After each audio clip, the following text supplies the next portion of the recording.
Hello everyone, welcome to another class of principles and practice of accounting. हम लोग पढ़ रहे हैं अकाउंटिंग टर्मिनोलॉजीज और लास्ट क्लास में हमने कवर कर लिया था बिल्स ऑफ एक्सचेंज तक। बिल्स ऑफ एक्सचेंज तक हमने कवर कर लिया था। इस डिक्शनरी है ये पूरा चैप्टर अकाउंटिंग का डिक्शनरी है। तो ए वाला पूरा पार्ट हमने ख़त्म कर लिया, बी वाला पार्ट चल रहा है और बिल्स ऑफ एक्सचेंज हमने कवर कर लिया। इसके बाद जो टॉपिक है वो है बोनस शेयर। बोनस शेयर के बारे में आइए पढ़ते हैं। बोनस शेयर क्या होता है? कंपनी, जैसे मैंने आपको बताया था लास्ट क्लास में कि अगर आप कंपनी फॉर्म में बिजनेस कर रहे हो तो उसमें क्या होते हैं, शेयर्स होते हैं।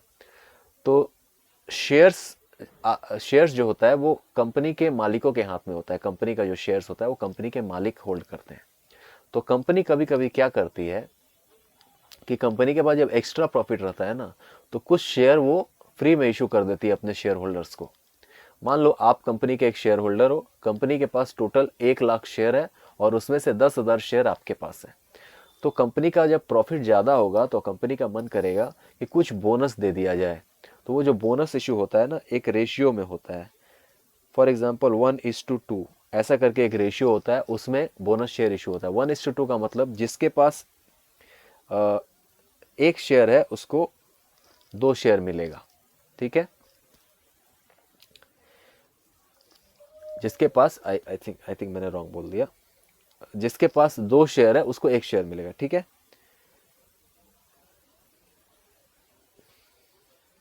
1:2 का मतलब हुआ 1:2, यानी कि जिसके पास 2 शेयर है उसको 1 शेयर मिलेगा फ्री में। तो इसका मतलब है कि आपके पास 10 शेयर है तो 2 के बदले 1 मिलेगा, यानी 10 शेयर के बदले 10,000 शेयर के बदले आपको 5,000 शेयर मिलेगा। ठीक है, तो वो कैसे कैलकुलेट होता है?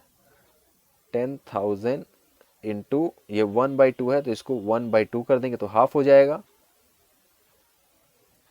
5,000 शेयर मिलेगा। या आप ऐसे ही नॉर्मली दिमाग से कैलकुलेट कर लो, 2 शेयर के बदले 1 शेयर मिलेगा तो 10,000 शेयर के बदले 5,000 शेयर मिलेगा। तो वो जो शेयर फ्री में मिलता है कंपनी की तरफ से शेयर होल्डर्स को, उसी को बोलते हैं हम लोग बोनस शेयर्स। ठीक है, इसके बाद आते हैं बुक वैल्यू। बुक वैल्यू क्या होता है? ये जो शेयर कंपनी इशू करती है ना, वो एक पर्टिकुलर अमाउंट होता है जो हमारे बैलेंस शीट में लिखा रहता है उन शेयर्स का। तो उन शेयर्स का जो अमाउंट होता है ना, उसको बुक वैल्यू बोलते हैं। मान लो कंपनी के पास 1 लाख शेयर है, 1 लाख शेयर है और वो 1 शेयर का दाम है 5 रुपया। तो उन 1 लाख शेयर्स का बुक वैल्यू हो गया 5 लाख रुपीज।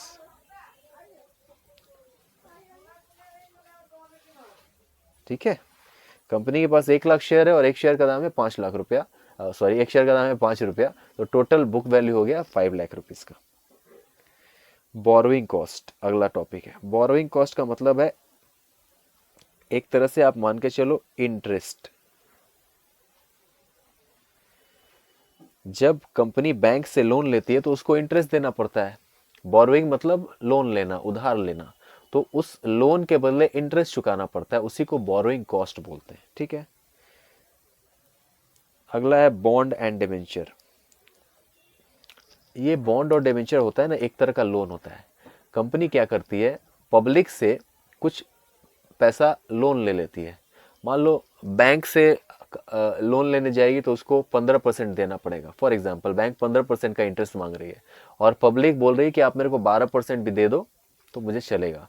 तो कंपनी क्या करती है, एक डिबेंचर बनाती है। वो एक पेपर होता है, उसको बॉन्ड भी बोलते हैं। वो डिबेंचर में, वो पेपर में लिखती है कि मैं पब्लिक से इतना रुपया ले रहा हूँ और पब्लिक को 12% में इंटरेस्ट दूंगा। तो एक तरह का वो एक एग्रीमेंट होता है, एक कॉन्ट्रैक्ट होता है, उसको हम लोग डिबेंचर बोलते हैं। वो एक तरह का लोन एग्रीमेंट ही है, तो आप उसको लोन ही समझो। जब सस्ते में पैसा उठाना रहता है किसी कंपनी को पब्लिक से, तो वो डिबेंचर इशू कर देती है, बैंक से कम रेट में उनको लोन मिल जाता है। तो ये एक तरह का लोन होता है। समझ में आया? कॉल, कॉल क्या होता है? जैसे मैंने आपको बताया, कंपनी के पास 1 लाख शेयर है और 1 शेयर का दाम है 5 रुपया। तो कंपनी ने जब शेयर इशू किए थे ना, तब उसने बोला था, मान लो कि 3 रुपया दे दो और शेयर अभी मिल जाएगा, बाद में मैं 2 रुपया मांग लूंगा। ठीक है, तो कंपनी ने ऐसा बोला तो सभी शेयर होल्डर्स ने शेयर खरीद लिया, 3-3 रुपया करके दे दिया जिसको जितना शेयर चाहिए था। मैंने आपको एग्जांपल दिया, आपके पास 10,000 शेयर, तो आपने भी 10,000 शेयर लिए थे 3 रुपया दे करके, यानी कि 30,000 में आपको वो शेयर मिल गया था जिसका कॉस्ट कितना है, 50,000 रुपीज। तो 2 रुपया जो बचा हुआ है ना, जब कंपनी मांगेगी आपसे, उसी को बोलेंगे कॉल। ठीक है, तो ये 2 रुपया जब कंपनी आपसे मांगेगी तो उसको बोलेंगे कॉल। तो कॉल अमाउंट कितना आ जाएगा उस टाइम? 1 लाख इंटू, क्या बन गया भैया,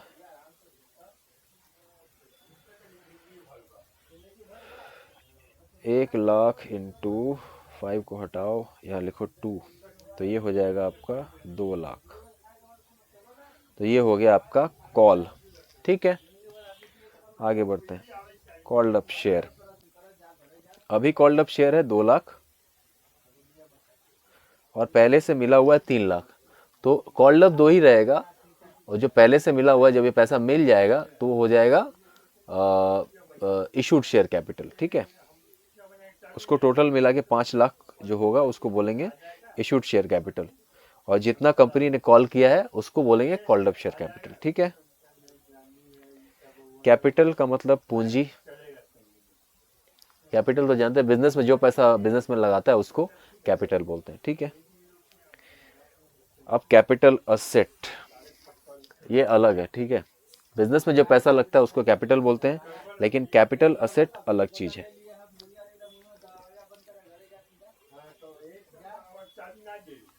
कैपिटल एसेट का मतलब होता है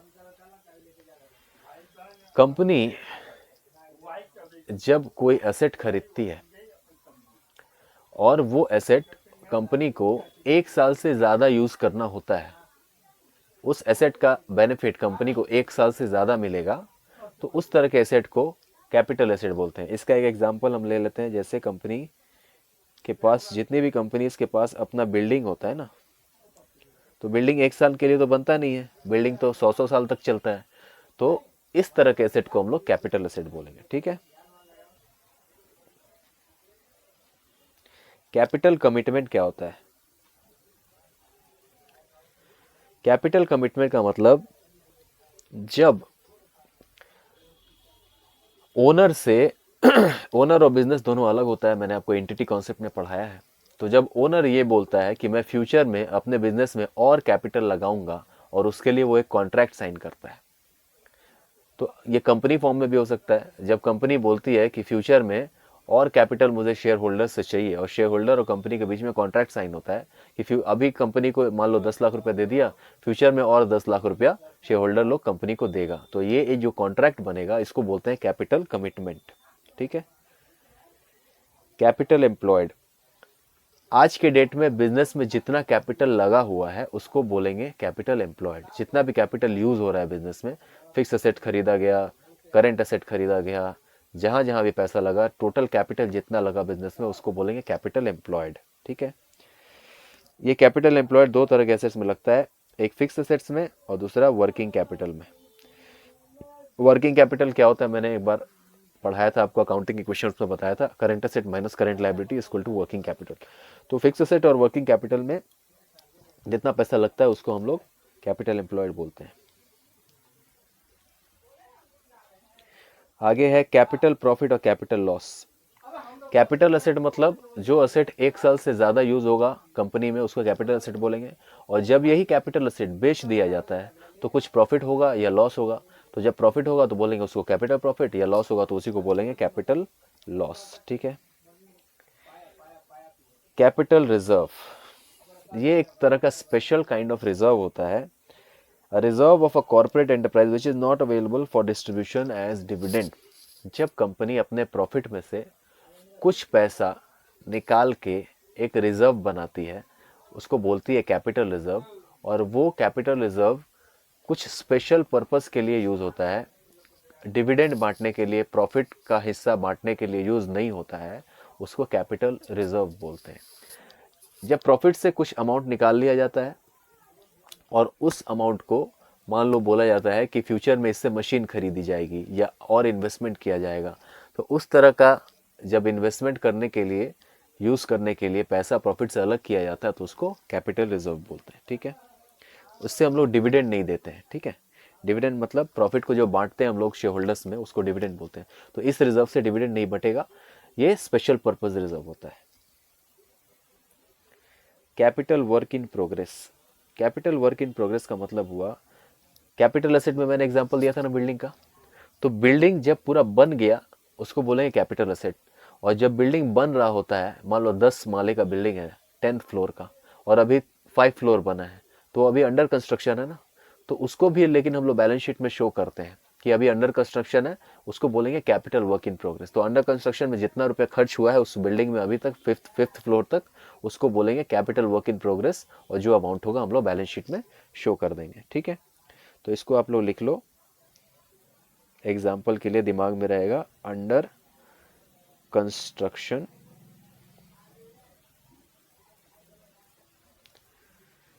बिल्डिंग, या कोई भी एसेट हो सकता है, आप बिल्डिंग एग्जाम्पल के लिए लिख लो। ठीक है, ये हो गया। कैश, कैश का मतलब जानते ही हो, बचपन से ही देखा है, कैश डेली यूज करते हैं, कैश जो पैसा होता है।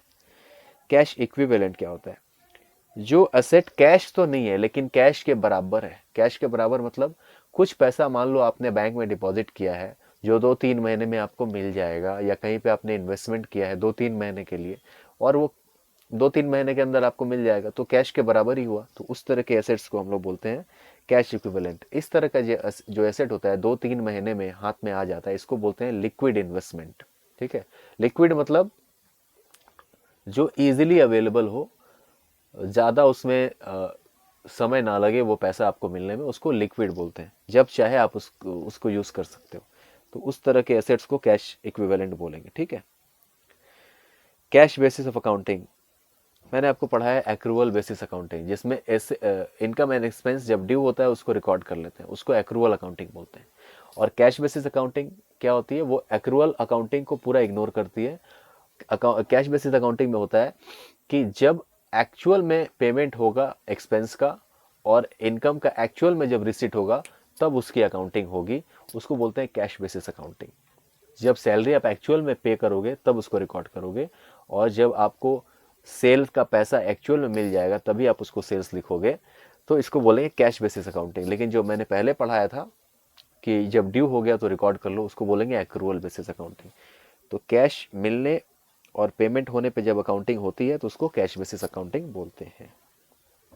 कैश डिस्काउंट, कैश डिस्काउंट का मतलब हुआ, आप लोग मार्केट में डेली जाते हो, कुछ ना कुछ सामान खरीदते हो, तो वहाँ जो आपको डिस्काउंट मिलता है, मान लो आप ये गए कैलकुलेटर खरीदने, ये कैलकुलेटर का दाम है 100 रुपया, तो आपने बोला भैया 80 रुपये में दे दो ना, तो अगर 80 रुपये में आपने ले लिया तो आपको 20 रुपये का डिस्काउंट मिला, तो उसको बोलेंगे ट्रेड डिस्काउंट, उसको कैश डिस्काउंट नहीं बोलेंगे।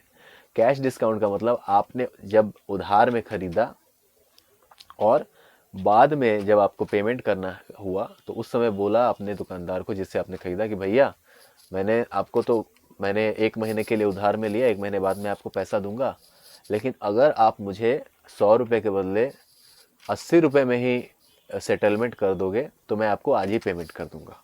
मतलब जल्दी पेमेंट करने के लिए जो डिस्काउंट लिया जाता है सेल होने के बाद, उसको कैश डिस्काउंट बोलते हैं। या इसको ऐसे बोलूं कि बिजनेसमैन लोग उधार में बेचे हुए माल को पैसा जल्दी मिलने के लिए जो डिस्काउंट देता है उसको कैश डिस्काउंट बोलते हैं, और जो संग संग आप लोग पैसा दे के ले लेते हो कुछ डिस्काउंट में, उसको ट्रेड डिस्काउंट बोलते हैं। ठीक है, तो ये कैश डिस्काउंट हो गया। ठीक है, देखो लिखा हुआ है, a reduction granted by supplier from the invoice यानी कि bill in consideration of immediate payment, मतलब तुरंत पेमेंट करने के लिए जो डिस्काउंट मिलता है उसको कैश पेमेंट बोलते हैं। ऐसे मान लो आपको 1 महीने बाद करना था 100 रुपया, अभी कर दोगे तो 80 रुपया देना पड़ेगा, तो ये जो 20 रुपये का डिस्काउंट मिला तो उसको बोलेंगे cash discount. Cash profit, profit and loss account हमने नहीं पढ़ा, जब पढ़ेंगे तब समझ में आएगा। कैश प्रॉफिट का मतलब है कुछ ऐसे खर्चे होते हैं जो एक्चुअल में उसमें कैश का खर्चा नहीं होता है, पर उसको भी हम लोग प्रॉफिट एंड लॉस अकाउंट में रिकॉर्ड करते हैं। उसमें कैश नहीं जाता है लेकिन फिर भी उसको खर्चा माना जाता है। जैसे डिप्रिसिएशन, आपने 1 लाख रुपए की बाइक खरीदी तो उसका वैल्यू धीरे धीरे घटेगा ना, तो 1 लाख रुपए तो आपने पहले ही पे कर दिया। अब जब धीरे धीरे घटा रहे हो, हर साल मान लो 20,000 रुपये घटा रहे हो, तो वो 20,000 आपका थोड़ी बाइक से निकल के जा रहा है, उसका वैल्यू रिड्यूस हो रहा है। तो एक्चुअल में कैश का पेमेंट नहीं हो रहा है, लेकिन फिर भी आपने उसको शो किया है, मान लो अपने बिजनेस में, बिजनेस के लिए बाइक यूज़ कर रहे थे, तो बिजनेस में जो 20,000 रुपया हर साल आप गिरा रहे हो प्रॉफिट को, तो एक्चुअल में तो 20,000 जा नहीं रहा है।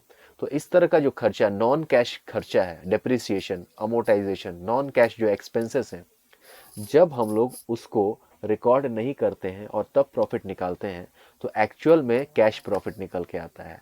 यानी नॉन कैश एक्सपेंसेस को एक्सक्लूड करते हैं, नॉन कैश इनकम को भी एक्सक्लूड करते हैं, और तब जब हमारा प्रॉफिट निकलता है तो उसको कैश प्रॉफिट बोलते हैं। कैरिंग अमाउंट का मतलब होता है बैलेंस शीट में जिस अमाउंट पे हम लोग एसेट एंड लायबिलिटी को लिखते हैं, उस अमाउंट को कैरिंग अमाउंट बोलते हैं। बस इतना ही। जब आप लोग लॉ पढ़ोगे ना, तब जब लॉ कंपनीज एक्ट पढ़ोगे ना, तब इसमें आप डिटेल में पढ़ोगे चार्ज का मतलब। तो ये चार्ज दो तरह का होता है, फिक्स्ड एंड फ्लोटिंग। इसको आप इस तरह से समझो कि जब कोई कंपनी लोन लेती है ना, तो वो क्या करती है, कोई एसेट के अगेंस्ट में लोन ले लेती है, कोई किसी एसेट को गिरवी एक तरह से रख देती है। तो मान लेते हैं कि इस लोन का इस एसेट के ऊपर चार्ज हो गया, मतलब वो एसेट गिरवी हो गई, ठीक है। तो वो इस तरह का चार्ज यहाँ पे बोला जा रहा है।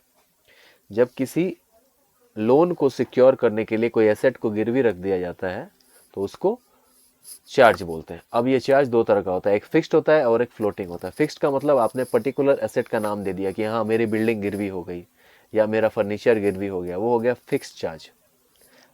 तो वो जो चार्ज है ना, वो किसी लोन के अगेंस्ट में अपने एसेट को गिरवी रखते हो जब, उसको चार्ज बोलते हैं। किसी एक एसेट को गिरवी रखा या दो एसेट को गिरवी रखा नाम दे करके, एसेट जैसे बिल्डिंग है, फर्नीचर है, तो ये फिक्स चार्ज हो गया। और फ्लोटिंग चार्ज का मतलब जितने एसेट्स हैं उन सब पे चार्ज लग गया, ठीक है। जितने एसेट है उन सब पे चार्ज लग गया। जब लोन को पे करने की बारी आएगी और नहीं कर पाएगी कंपनी, तो फिर वो डिसाइड होगा कि कौन से एसेट को बेच के पैसा निकाला जाए।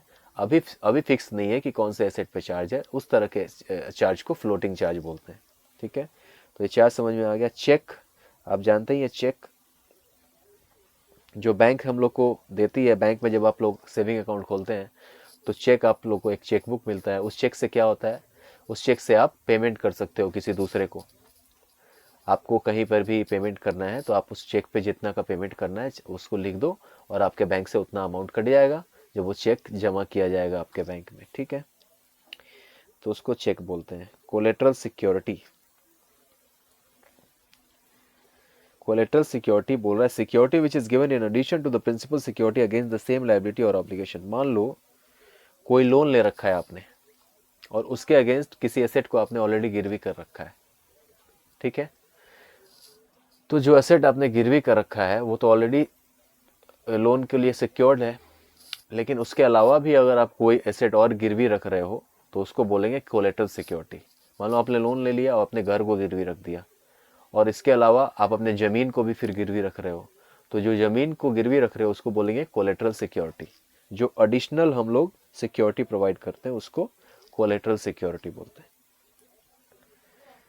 कॉस्ट ऑफ डिस्पोजल, जब किसी एसेट को हम लोग बेचते हैं तो बेचने में भी कुछ कॉस्ट आती है, कुछ खर्चा होता है, तो उसको बोलते हैं कॉस्ट ऑफ डिस्पोजल।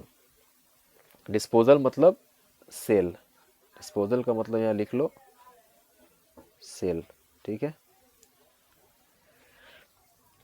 इसमें दो तरह के खर्चे नहीं लिए जाते, फाइनेंस कॉस्ट यानी कि इंटरेस्ट, और इनकम टैक्स खर्चा।